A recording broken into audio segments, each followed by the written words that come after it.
Awalnya, gara-gara dosen bahas saham di kelas, Nah, akhirnya di situ gue tertarik buat belajar saham. malah jadi investor beneran.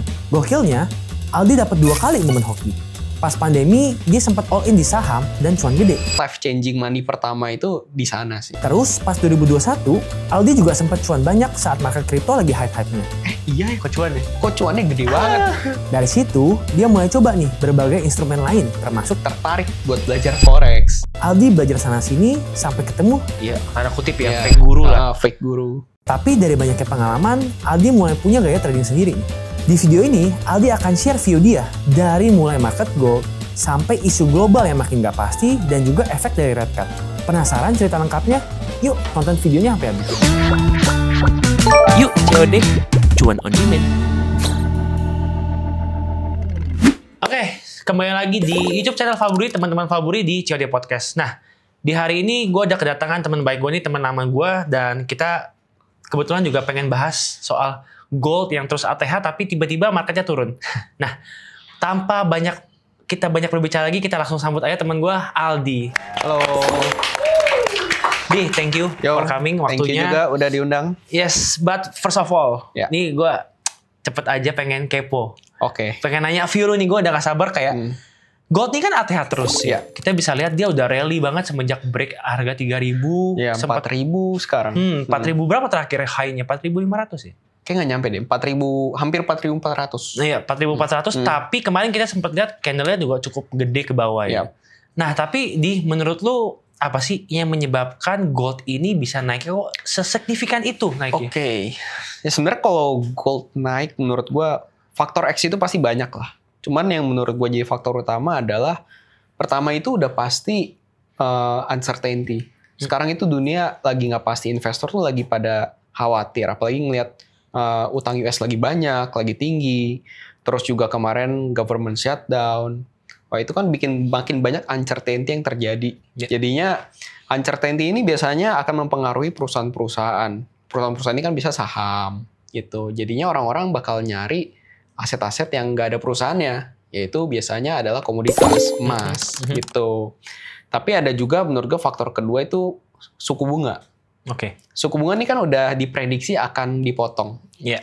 Bahkan ada 2 kali pemotongan lagi. Yes. Nah, biasanya gold ini kan adalah non-yielding asset kan. Dia tidak memberikan bunga. Kita beli gold, kita nggak dapat bunga gitu. Dan biasanya ketika suku bunga turun, investasi seperti deposito yang memberikan bunga, itu kan biasanya juga ikut turun.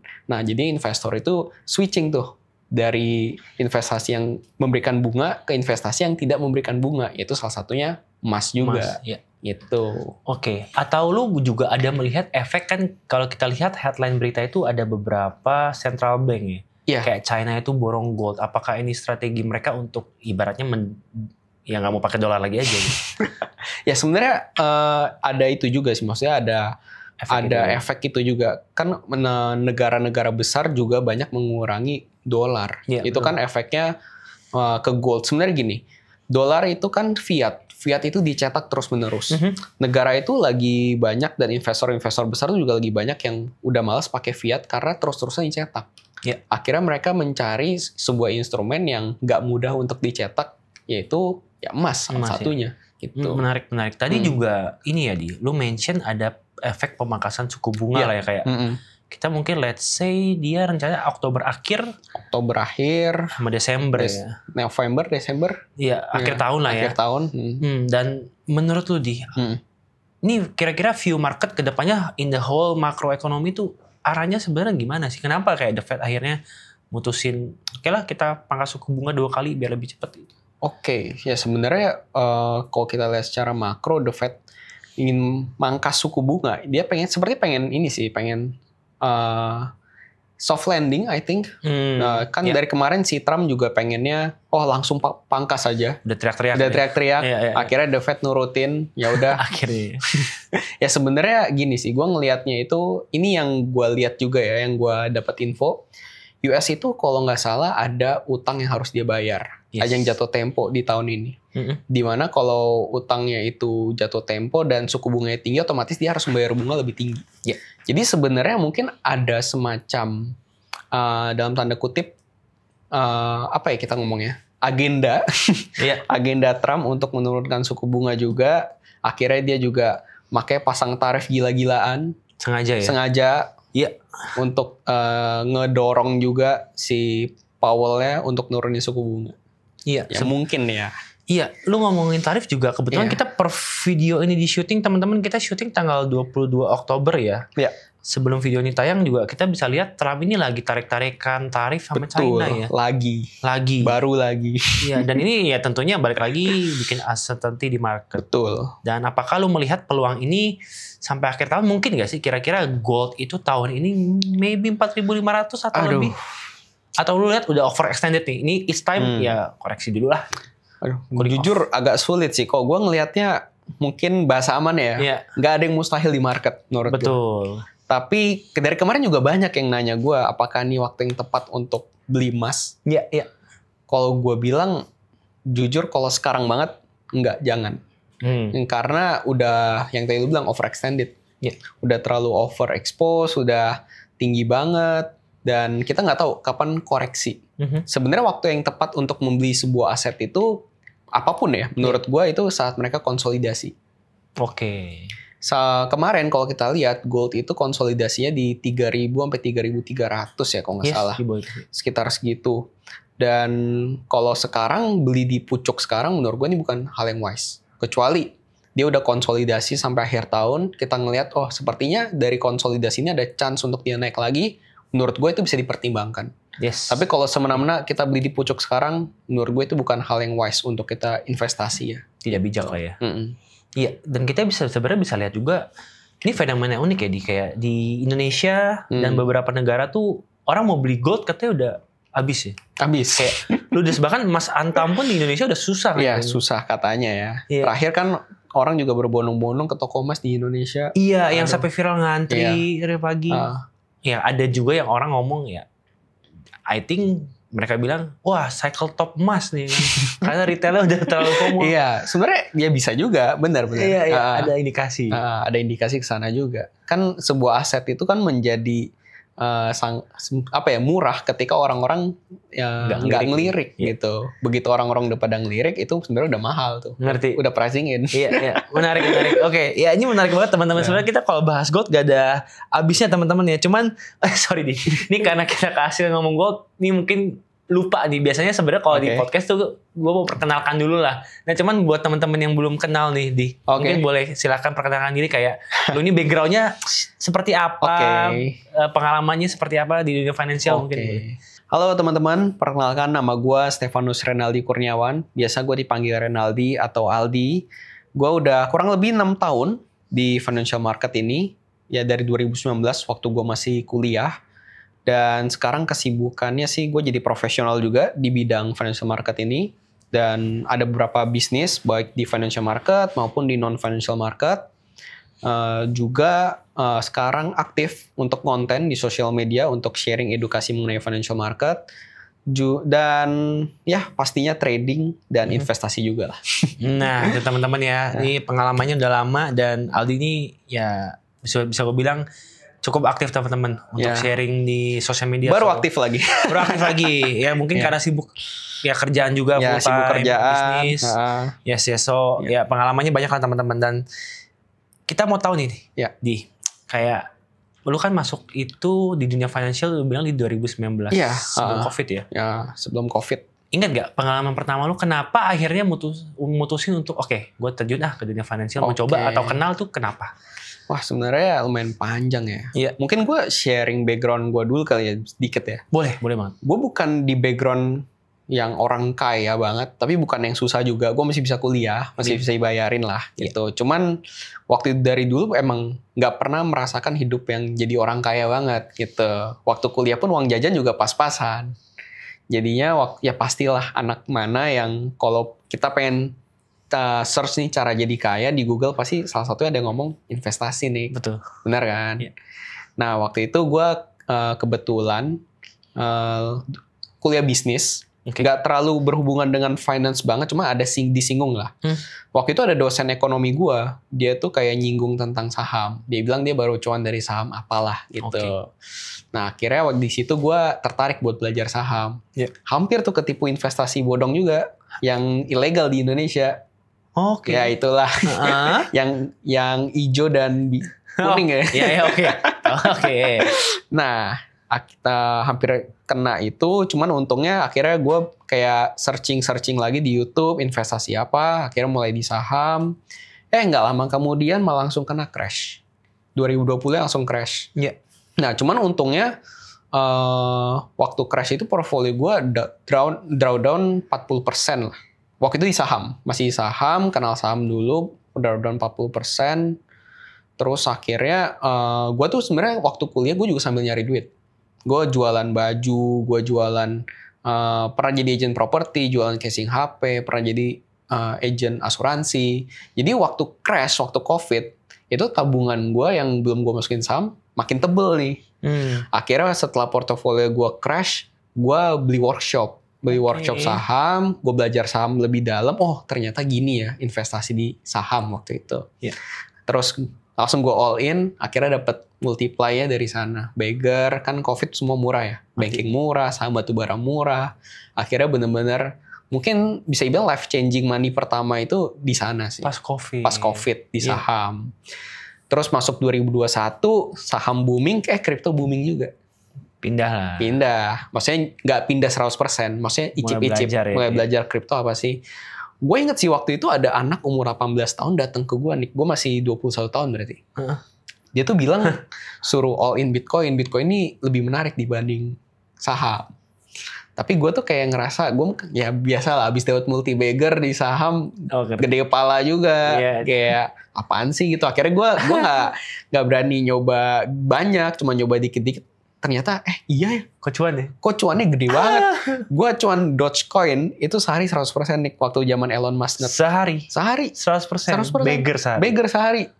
Waktu zaman Elon Musk lagi ngepom-pom. Kaget dong. Kaget gue. Cepet banget. Di saham nih harus arah 3 hari. Itu pun nyarinya gimana. Kalau arah pun gitu. Nah akhirnya di situ mulai belajar kripto. Cuman kan 2021 juga udah mau peak of the cycle ya. Iya waktu itu ya. Betul. Jadi waktu itu momennya tuh kayak kurang pas gitu loh. Gue udah masuknya tuh udah agak-agak telat. Jadi waktu itu cuma bisa trading kecil doang. Dan balik lagi ke saham 2021, 2022. Terus akhirnya 2023 tuh wah saham tuh sunset banget sih menurut gue. Saham Indo ya gitu. Sulit banget dapetin cuan. Itu sulit banget di saham Indo.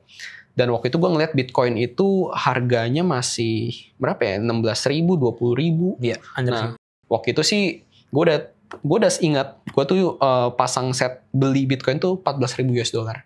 Oh udah limit ya? Limit. Tapi nggak ke hit 15.000 something kan dia mantul kan. Akhirnya dari situ gue langsung hajar beli. Rutin sampai akhirnya gue juga di 2000 berapa gitu 2023. Gue sempat bikin kan series nabung Bitcoin. Kalau lihat di konten gue, ya itu juga salah satu part of it juga lah gitu. Gue bikin konten supaya gue nunjukin, oh ini menarik loh Bitcoin. Nah, sekarang setelah gue pelajarin emang, oh sepertinya ini waktunya beli Bitcoin.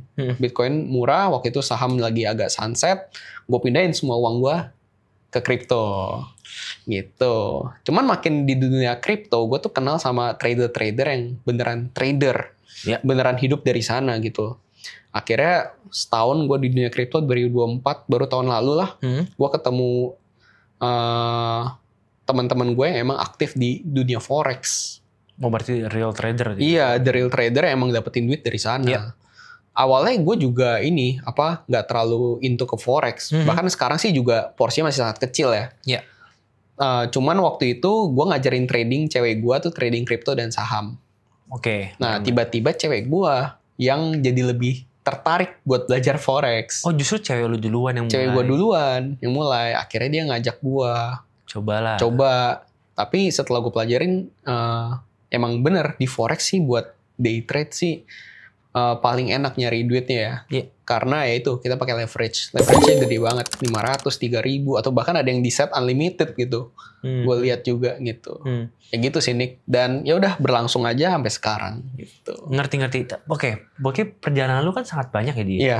Saat lu belajar ini apakah di momen itu baik either way di saham, crypto, forex itu lu belajar sendiri pure by internet atau lu memang kebetulan ya ada mentor aja yang ngajarin lu? Harus nyari mentor sih. Kalau gue bukan yang otodidak sih kalau gue. Awal mungkin otodidak. Kayak dikit-dikit bayar sendiri gitu. Iya, awal 2019 kan kalau di saham otodidak. Waktu itu cuma dengerin dosen, dia cuan di saham. Oke, gue buka akun sekuritas. Iya. Gue beli saham ngasal. Tapi waktu itu kebetulan saham yang gue beli emang naik dikit terus sideways doang sih sampai COVID kan crash kan. Ya. Nah, waktu crash itu gue baru nyari mentor. Gue bayar beli workshop waktu itu. Oke. Beli workshop cara ngajarin saham, analisa fundamental seperti apa. Terus juga setelah 2021 waktu itu kalau nggak salah lagi hype-nya saham-saham tambang. Itu kan agak susah ngelihat value-nya, fundamentalnya kan. Waktu itu akhirnya belajar teknikal. Gue beli workshop lagi teknikal. Jadi waktu 2020 itu belajar fundamental. 2021 belajar teknikal, nyari mentor teknikal. Nah dari situ ya adalah beberapa kali beli workshop kecil buat nyari-nyari mentor. Dan menurut gue ini sih lumayan pengaruh ya ke sekarang ya. Karena kalau belajar sendiri doang sekarang, ya mungkin ada sih di YouTube banyak ya gratis gitu. Cuman yang ngarahinnya seperti apa akan lebih lama gitu. Kan kita biasa lebih cepat belajar dari pengalaman orang lain kan. Betul. Dibanding kita untuk coba sendiri nih. Harus trial and error-nya butuh waktu dan biaya lagi nih. Iya, gitu. Oke, so menurut lu memang mencari mentor yang tepat itu emang sepenting itu ya? Iya, penting. Tapi ada nggak kendala-kendala selama lu belajar either way, misalnya mentornya nggak cocok nih atau strateginya susah deh kayaknya? Banyak, apalagi di dunia sekarang ya, ketipu mentor gadungan mah banyak nih. Lu pernah ketipu mentor gadungan? Ya pernah lah. Maksudnya influencer gitu yang jual-jual kelas yang yang kan nggak semuanya bagus nih. Sampai nominalnya sampai puluhan juta juga belajarnya. Boleh share nggak kayak, maksudnya yang mentor yang lu bilang ya tanda kutip ya fake guru fake guru. Lu bayarnya berapa dan separah apa? Kayak maksudnya kayak wah ini guru parah nih. Ingat gak lu keluarin duit berapa waktu itu? Ingat sih, cuman kayak lebih baik disebutin deh. Iya jangan ya. Pokoknya puluhan juta waktu itu. Okay. Cuman separah apa? Awalnya ngajarnya bener nih. Oh justru awalnya masih bener? Awalnya sebenarnya teori yang diajarin bener. Ya teori trading, lu lihat di YouTube, lu belajar mentor langsung sebenarnya nggak ada bedanya. Cuman yang gue lihat salah adalah nih orang margin call terus nih. Aduh. Ngajarin trading tapi margin call terus. Terus dia tuh nggak pernah pamer porto yang kayak gede banget. Porto dia cere-cere cuma $100, $500, $1.000. Dia bilang dia mau lipat ganda ini sampai 10.000 sampai 100.000. MC terus. Ya udah, akhirnya gue tahu nih orang nggak benar. Akhirnya udah cari mentor lain. Gitu. Tapi kelasnya puluhan juta ya? Puluhan juta. Ya itu ibaratnya duit belajar. Duit belajar, gitu. Sampai akhirnya nemuin mentor yang real. Oh, memang rata-rata apalagi kalau di forex modal pasti nggak terlalu gede lah. Kan leverage-nya bisa mainin. Ya. Cuman begitu dia modal $1.000 habis, dia bisa tembak lagi 1.000. Duitnya kenceng nih. Ya. Itu baru beneran mentor yang beneran punya duit. Dan begitu dia cuan, itu benar-benar cover semua kerugian yang dia habis MC. Iya. Wah ini mindset yang benar-benar dan strategi yang emang harus ditiru gitu. Berarti risk to reward dia lebih bagus lah. Betul. Ya. Ketimbang ya kadang kan ada orang yang trading tapi risknya lebih gede kan kadang nggak bisa nutup juga kan. Betul. Ya sebenarnya nggak ada lah yang win rate-nya 100% tuh, itu udah pasti penipu lah. Bullshit lah. Iya. 80% win rate aja itu udah menurut gue bullshit sih. Itu kalau ada yang bisa sangat luar biasa sih. Itu rata-rata yang beneran yang gue kenal beneran bisa trading ya. Rata-rata paling win rate 55-60% itu udah bagus banget Setuju. gitu. Orang yang ngaku win rate 80-90% menurut gue, Setuju. wah ini dia bisa lebih kaya dari Warren Buffett kali. Iya. Ya even sebenarnya ada mentor pun ataupun ada trader bagus yang jago yang gue lihat ya. Dia kayak win rate 40% tapi ya rewardnya jauh. Iya. Nutup. Tapi kan ya win rate jelek tapi resultnya lebih bagus Iya, itu. betul. Iya. Oke, berarti mentor sepengaruh deh. Tapi ini di boleh tahu nggak di kira-kira sekarang kan lu berarti aset udah banyak nih. Amin. Iya, maksudnya pembagiannya Oke. ada lu bisa sekarang play zone-nya banyak lah. Lu ada di Oke. saham bisa, Iya. crypto bisa, lu trading harian di forex Iya. bisa.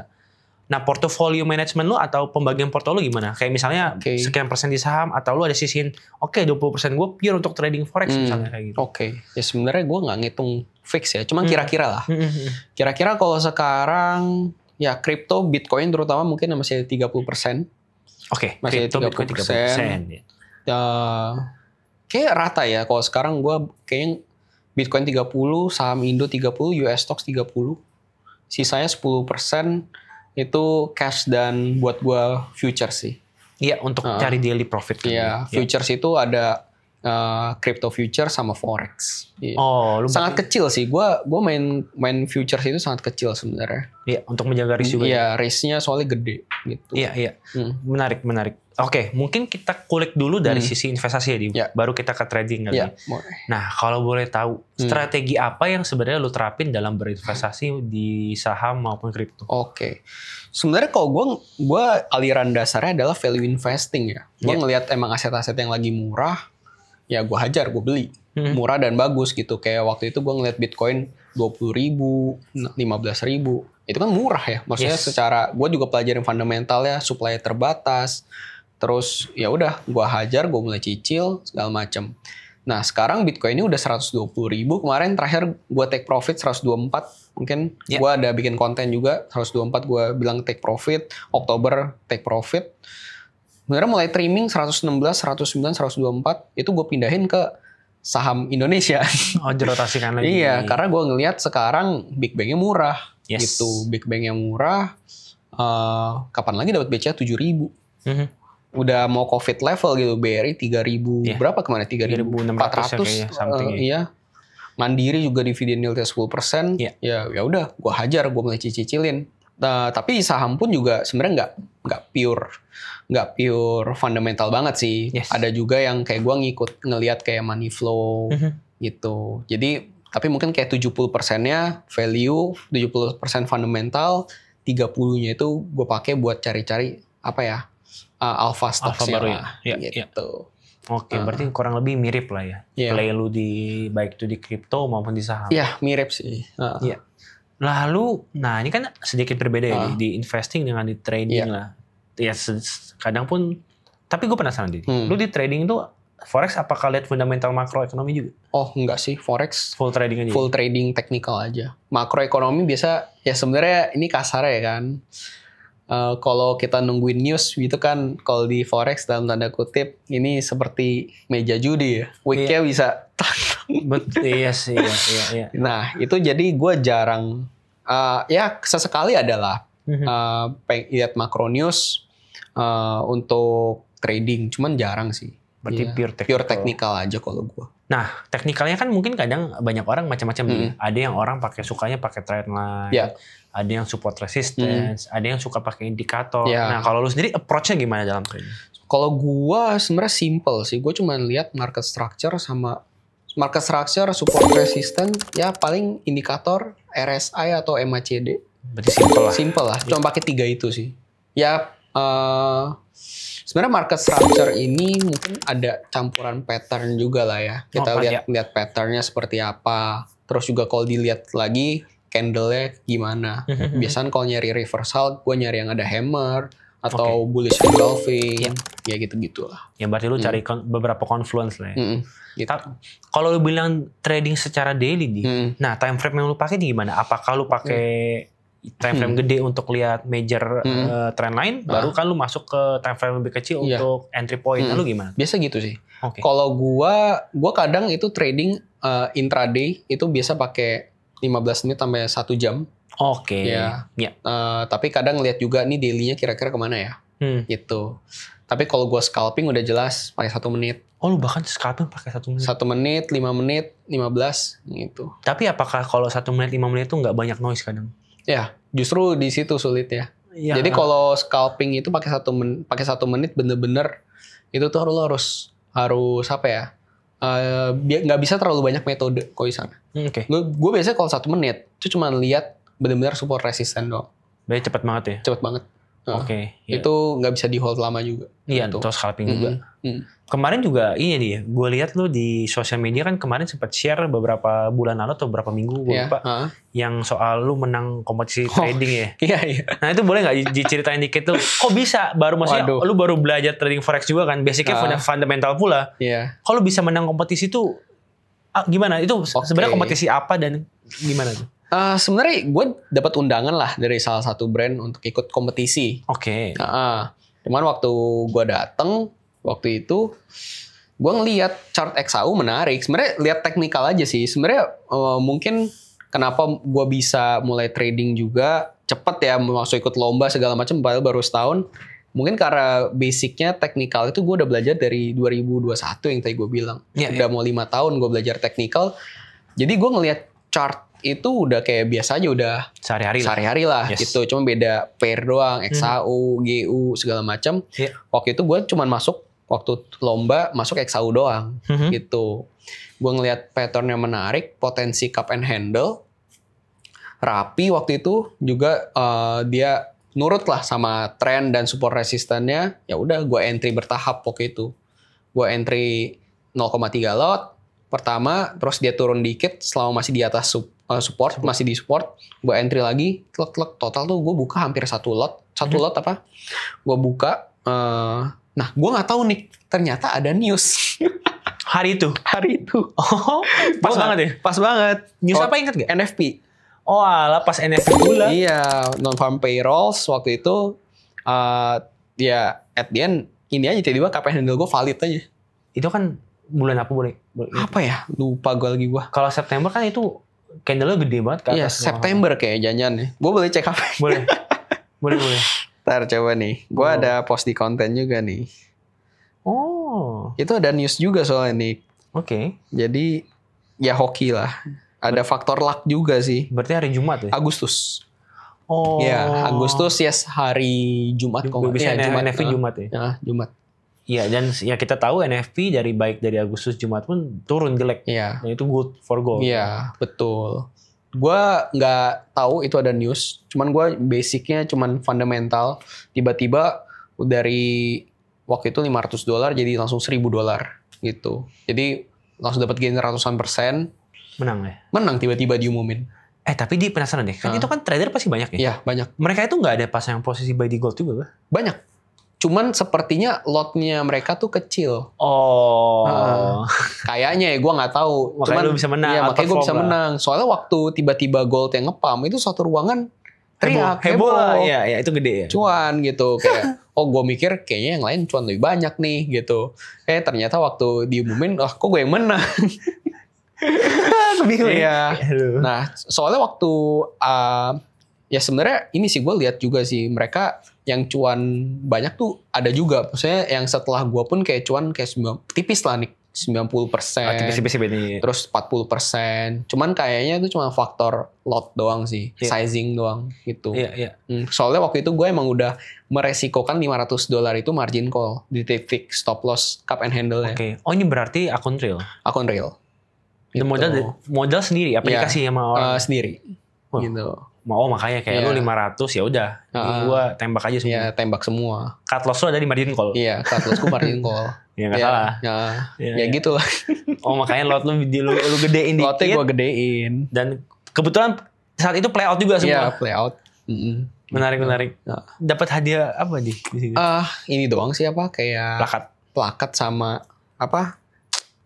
Ya duit lah, ada duit. Ya, tapi kecil lah duitnya kayak 3 juta apa, gue lupa gitu. Sama voucher. Iya.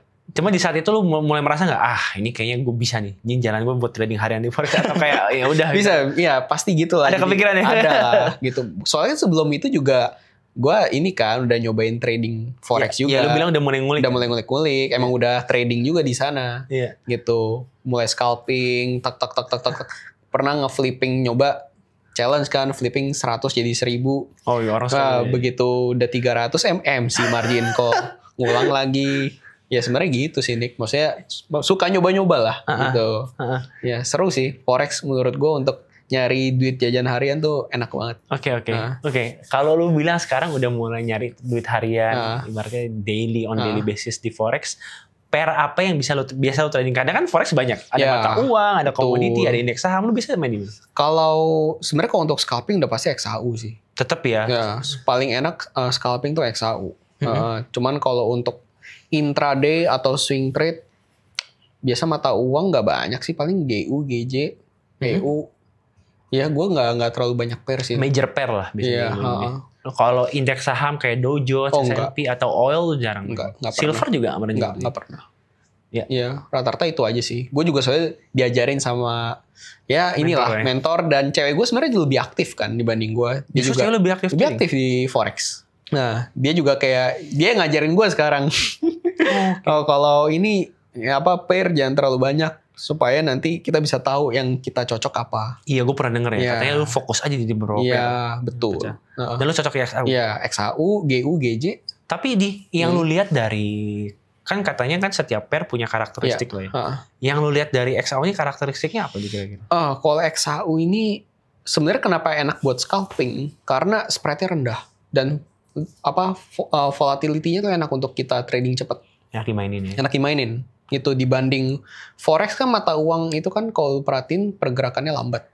Itu udah jelas sulit untuk scalping lah. Enaknya untuk kita trading, untuk kita buy and forget lah. Gitu. Biasa juga kalau untuk kayak GJ gue beli misalnya siang atau sore, gue tinggal aja udah. Malam lihat atau enggak besok pagi baru lihat. Iya, lebih enak nih. Iya, gitu. Ya sebenarnya XAU bisa juga kayak gitu. Cuman XAU itu untuk pemula risknya agak gede sih karena 0,01 lot minimalnya kan. XAU sama kayak pair mata uang GJ kan beda. Pasti risknya lebih gede XAU gitu. Jadinya kalau untuk XAU biasa kalau nggak terlalu siap risknya gede itu biasa ke ini pair forex. Iya, itu lebih less risk lah. Tapi ini kan yang kan juga tahu ya kan lu sebenarnya kerja ada full time, ada bisnis juga. Gimana caranya lu membagi waktu lah kayak oke, ini gue waktu buat fokus saat kerja full time, nih bisnis kan pasti banyak bikin konten lagi. Dan lu harus trading. Lu gimana bagi waktu? Kebetulan gue kerja juga nyarinya yang WFH, yang hybrid ya. Hybrid, fleksibel. Gak terlalu, mungkin paling seminggu sekali lah. Ke kantor. Jadi sisanya juga gue bisa ngatur waktu lebih fleksibel lah. Gitu. Yang penting kerjaan kantor beres, gue tidak mengecewakan perusahaan. Gue masih bekerja dengan optimal. Sisanya ya udah gue atur jadwal di Google Calendar. Gue harus kerjain apa aja. Nah, gue sebenarnya kan ada bisnis tuh partner lah sebenarnya, bukan gue tok. Gitu. Gue ada tim juga. Jadi sebenarnya nggak terlalu in charge banyak sih kalau di bisnis. Paling seminggu gue ada ngeluangin waktu berapa jam. Sorry, ini kalau boleh tahu bisnisnya? Ada yang partner non finansial itu ada media. Oke. Media ya. Yang ada juga finansial itu bantu ngurus portfolio. Sama ya community. Sebenarnya community bukan gue yang ngurus sih. Dia cuma minta bantuan gue untuk bantu ngurus portfolio doang. Ya, yang fokusnya itu di US stocks. Ya. Menarik. Ya, jadinya that's why portfolio gue juga ada di US stocks. Iya. Tadi. Karena sekalian ngurusin. Jadi kurang lebih kayak gitu sih Nick. Maksudnya partner bisnisnya pun bukan yang gue harus hand to hand. Iya, lu bisa percayakan ke dia. Gue bisa percaya ke orang lain juga. Ada tim juga. Juga kerja, gue juga nyari yang fleksibel. Konten gue juga, sebenarnya konten itu kan kita cuma butuh waktu sedikit ya. Ya paling gue konten, gue take video itu 2 minggu sekali sekarang. 2 minggu sekali? Sekali take banyak buat 2 minggu. Tapi lu nggak upload sehari sekali kan? Enggak, seminggu 3 kali doang gue upload sekarang. Oh, target seminggu 3 kali. Cuman ada kepikiran pengen fokusin konten sih, karena Fokus ya. gue jujur pengen bangun community gue sendiri. Lagi kepikiran tuh bangun community gue sendiri gitu. Karena pertama tuh udah mulai banyak nih teman-teman gue yang nanya. Ini info aja, gue nggak pernah jadi edukator atau jualan kelas teman-teman gitu. Jadinya kemarin tuh ada teman-teman gue berapa nanya, ini dong ajarin gue. Kan sebenarnya males ya Nick kalau kayak misalkan kita ngechatin, iya caranya gini. Capek lah balasnya satu-satu, nanti ada orang nanya sama lagi gitu. Ya udah akhirnya gue kepikiran untuk mulai bangun community. Sebenarnya bangun community ini udah pengen gue bangun dari sebelumnya. Cuman gue masih ngerasa sebenarnya kayak kurang kredibel. Masih pengen belajar buat lebih pinter buat ngajarin orang. Gue pikir gitu. karena kebentrok waktu. Oh, enggak sih. Dan menurut gue kalau gue udah bikin community sendiri, mungkin nanti pekerjaan full time gue bisa gue lepas. Gitu. Dan lu bisa fokus untuk kembangin komunitas. Betul. Gitu. Makanya sekarang lagi kepikiran buat fokus konten, pengen gedein konten, nanti kontennya udah naik, baru nanti gue bikin community untuk bantu ngajarin tentang investasi lah gitu. Oke. Baru tradingnya tadi yang lu bilang tradingnya slip-slipin aja lah ya. Ya gitu. Tapi lu tradingnya lebih sering di waktu Asia atau Inggris atau US market biasanya? US sih paling enak ya. Maksudnya gue tuh paling suka dari London ke US. Jam 2 ke jam transisinya ya transisi. Biasa kan mulai ada volatility di sore. Jam 4, jam 3, jam 4, jam 5 tuh udah mulai enak tuh. Nah, biasanya begitu London open, nyari titik entry, ya udah ada yang menarik kita entry, kita diemin sampai US, kita lihat TP atau SL. Nah, kalau buat scalping biasanya di US. Nah, scalping di US biasanya udah malam banget tuh, udah jam berapa? Kalau lagi lebih aktif juga. Iya, kalau lagi gabut biasa malam tektok aja main HP. TikTok ya. Iya. Ya gitu sih, Nick. Iya, seru-seru. Iya. Tapi ini kan lu berarti setahun ya dia untuk terjun di trading ini. Ya, hampir setahun lah ya. Nah, selama pengalaman lu boleh nggak share kayak profit terbesar sama loss terbesar in one trade ya? Oke. Aduh, kecil sih. Nick, gue masih pemula ya di sini. It's okay. Semua juga orang mulai dari kecil. Ya gue untuk forex trading itu gue nggak pernah top up lebih dari $1,000. Max lu cap lo pokoknya 1.000. Iya, 1.000 gue lipatkannya atau tuh sampai gue trade sampai MC. Kalau gue, karena gue masih pemula di sini, gue masih belajar. Betul. Gitu. Jadi mungkin kalau cuan terbesar around ratusan sampai 1.000-an, ya around segitu. Dan loss terbesar juga mungkin sekitar segitu sih ini, mungkin ratusan, 500-an sampai $1,000 max gitu. Tapi lu pernah nggak kayak top up 1.000? Ya lu margin call-nya abis ini one trade abis. Pernah. Habis. Pernah waktu itu gue coba. Gue tuh waktu itu ngeliat siapa ya, ada influencer. Dia pakai marginnya unlimited nih. Margin unlimited? Iya. Oke. Gue nggak ngerti juga, dia tuh bisa kayak nge-flipping berapa ratus ribu jadi 200 juta. Gue nggak tahu sih itu bener atau enggak ya. Gue harus belajar lagi lebih dalam. Dia pakai margin unlimited, jadi dia buka lotnya di tak digeber. Oh, yang orang suka tap layar banyak itu ya? Super scalp. Bener-bener naik dikit dia jual, naik dikit dia jual. Gue pernah nyobain itu. Berhasil? Gagal. Sempet yang gue bilang sempet naik kayak 2.000 langsung MC. Karena lotnya makin gede yang gue buka. Iya, karena lu buka terus kan? Gue buka terus. Tapi itu sekali buka 0,01? Enggak, 0,1 lot bahkan. Oh, gede. Ya 0,1 begitu udah naik ke 2.000 gue coba buka 0,1 lot. Oh, 0,1 sih kalau lu buka 10 posisi kan udah 1. Udah 1 lot. Itu MC cepet? MC cepet itu, habis. Sepersekian menit dong berarti kayak? Iya. Ya mungkin kita lihat pergerakannya begitu naik dikit kita jual, oh untung. Tapi begitu ada satu gut candle ke bawah, atau misalnya kita lagi ngelong. Kalau nge-wick ke bawah gitu. Tiba-tiba ada satu gut candle ke bawah, habis kita nih.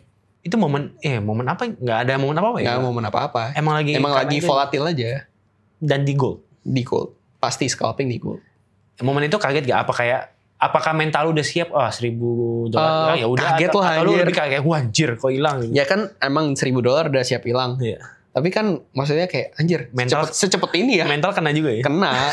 Soalnya beda nih. Maksudnya itu kan leverage-nya unlimited ya. Kita nggak tahu nih batasnya seberapa. Kadang bahkan sempet mencoba berbagai strategi, misalnya kayak buy and sell bersamaan. Begitu ada candle naik yang sell-nya kita tutup, kita hold yang buy. Tapi itu kan kayak bias ya, tiba-tiba dia turun lagi.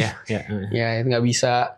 Terus juga begitu kalau kita terapin yang gue lihat ya, terapin yang super scalp gitu ya. Kan dia kan nggak ada masang stop loss. Iya, nggak ada. Stop lossnya MC. All in nih. All in. Iya. All in, stop lossnya MC. Kita pasang terus nih.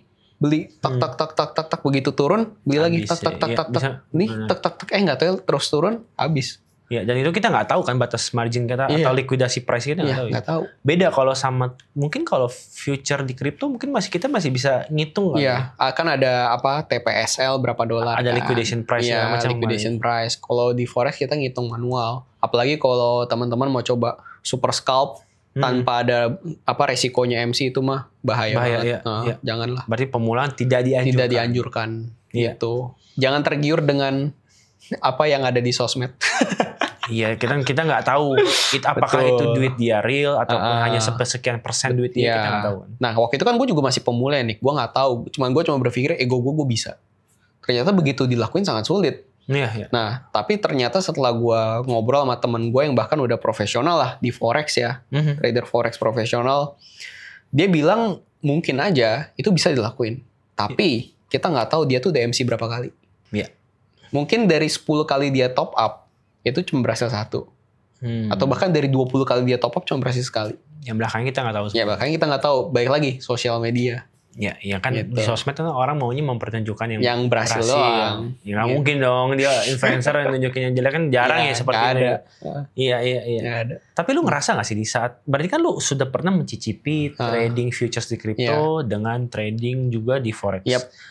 Menurut lu ada nggak perbedaan yang kayak signifikan ataupun kayak yang membuat tuh kayak ini beda nih kayaknya. Oke. Cara playnya. Kalau di mungkin ada 2 kali ya. Kalau di pertama itu masalah ini sih.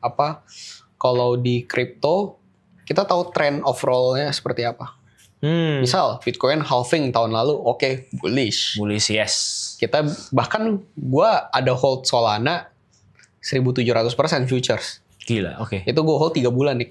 3 bulan? Futures. Ya? Oke. Karena apa? Karena gue tahu trennya naik. Yes. Gitu. Jadi gue bisa buy and hold bahkan di futures. Walaupun risknya emang gue setting margin call juga waktu itu. Iya. Nah, kalau di forex, kan mungkin kebanyakan mata uang bergeraknya di situ-situ aja. Iya. Ya mungkin kita bisa ngeliat ada tren jangka panjangnya. Cuman jarang ada yang bisa di hold. Yang gerak cepet ya. Kayak berbulan. Mungkin gold bisa sih. Gold itu bisa di hold jangka panjang sebenarnya. Tapi ya balik lagi itu kan leverage margin kan. Iya. Ya jadi bahaya lah gitu. Bahkan bukan 0,1 lot aja. Kalau turunnya dalam ya habis juga. MC juga. Dan menurut lu apa tanggapan lu terhadap orang yang beranggapan, terutama banyak orang Indonesia sih yang gue lihat kayak menurut mereka trading itu jalan pintas cepet kaya. Wah enggak sih, bakar duitnya banyak juga. Kadang orang maksudnya buat duit belajarnya banyak juga sih nih. Iya. Ya sebenarnya gue tahu kenapa bisa dibilang cepet kaya ya. Karena misal modal $1.000 gue buka gold yang tadi gue bilang gue spam. Tak. Begitu ada God candle ke atas, wah itu udah pasti langsung jadi kaya. Maksudnya kayak $1.000 lu pasti langsung double itu.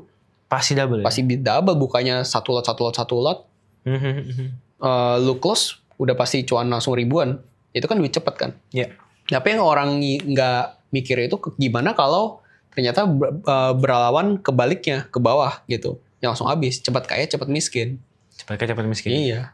Cacing-cacing naga-naga. Iya, mungkin banyak orang nggak memperhitungkan resikonya. Iya, betul. Nah, tapi itu kan kalau gue bilang cara cepetnya ya. Iya. Kalau cara agak pelan tapi pasti mungkin ada. Ya udah belajar aja trading yang emang sesuai dengan trading plan.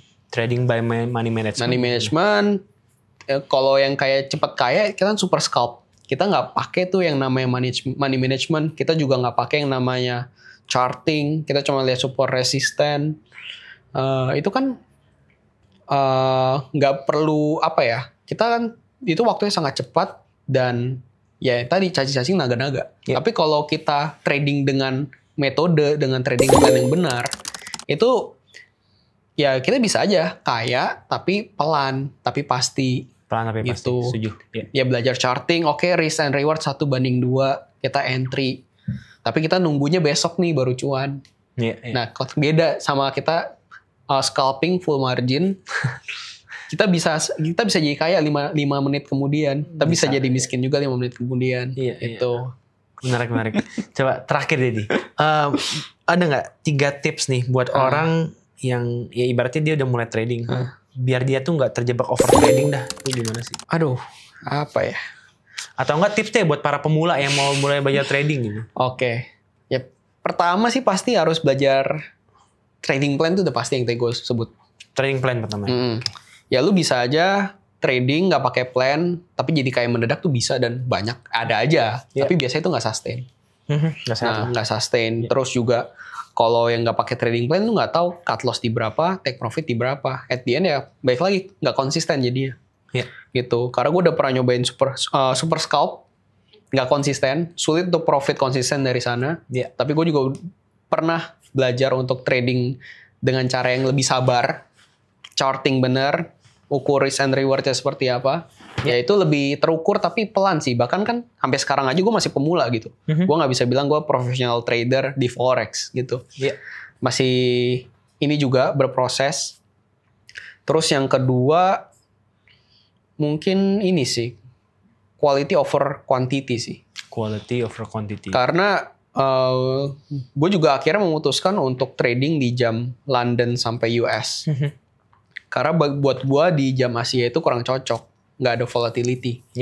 Tapi gue suka maksain nih waktu awal-awal, gue maksain trading di jam Asia. Yang penting gue main entry, gue gatel. Chartnya kayaknya bagus. Padahal low volume, low volatility, kapanpun bisa digoreng. Candle-nya juga nggak jelas, nggak ada konfirmasi. Gue paksa trading, akhirnya cut loss. Nanti di London masuk lagi, tapi emosinya udah kayak pengen revenge trading. Jadinya pengen balikin loss sebelumnya. Udah nggak sehat lah. Udah nggak sehat, gitu. Dan yang terakhir, mungkin buat pemula, termasuk buat gue ya, mungkin gue juga masih harus belajar. Gue harus mengenali emosi apa yang muncul di diri gue. Gue harus tahu nih, atau para trader pemula semua harus tahu kalau dia itu waktu trading, dia itu lagi FOMO kah? Lagi greed kah? Atau lagi pengen revenge trading? Itu penting. Karena gue udah ngerasain, begitu gue trading gak pakai emosi, hasilnya lebih bagus nih. Gue udah kayak, gue mau trading berapa nih? $500. Gue udah siap hilang. Tak. Hasilnya lebih bagus, malah cuan. Tapi begitu gue kayak trading $500, begitu loss $50, langsung, aduh, loss nih, pengen balikin loss. Itu udah kayak pengen revenge trading kan. Atau enggak, wah gold naik nih, FOMO gue. Tapi gue gak tahu gue FOMO. Akhirnya gue beli di pucuk langsung dibanting. Berarti ngatur emosi sepenting itu? Penting banget. Makanya kan, ya banyak orang bilang, ada riset juga kan. Ada riset manusia disuruh trading, sama ada monyet disuruh trading. Lebih jagoan monyet. Karena manusia pakai emosi. Monyetnya asal aja. Iya. Monyetnya asal, nggak pakai emosi. Dia nggak tahu kalau dia loss, dia nggak tahu kalau dia untung. Gitu. Menarik. Iya. Ini gak berasa teman-teman ya. Ini kita ngobrol udah hampir sejam nih teman-teman. Nah mungkin terakhir di sebelum ditutup, mungkin teman-teman nih buat teman-teman yang mau follow Aldi lebih jauh atau lebih kenal, mungkin boleh di-share kayak sosmednya atau kayak ada anything. Gue belum ada community. Cuman kalau pengen kita in touch lebih dekat, mungkin lebih ke bisa follow Instagram gue, Stefanus Renaldi. Di sana gue suka share konten mengenai edukasi finansial, investasi, kadang ada trading juga. Ya seputar itulah. Dan mungkin bisa ditunggu, karena mungkin dalam waktu dekat atau berapa bulan lagi, gue mungkin akan mulai start untuk bikin community gue. Nah, so teman-teman yang mau kepoin Aldi, langsung aja di stok IG-nya. Mau tanya DM langsung boleh DM? Boleh, langsung DM aja. Langsung DM, dan semoga hopefully kan kita dengar juga Aldi komitmennya mau rajin konten. Ya. Biar kita dapat insight lebih banyak. So teman-teman, itu tadi tips dari seputar Aldi ya, yang udah belajar dari Manang Buana lah, dari saham, kripto sampai forex. Semoga bisa menjadi referensi lah buat teman-teman untuk kita grow bareng-bareng lah ya. So teman-teman sampai jumpa di COD Podcast berikutnya dan thank you Oke. waktunya, thank you Thank so you, much, Nih. thank you. Ya.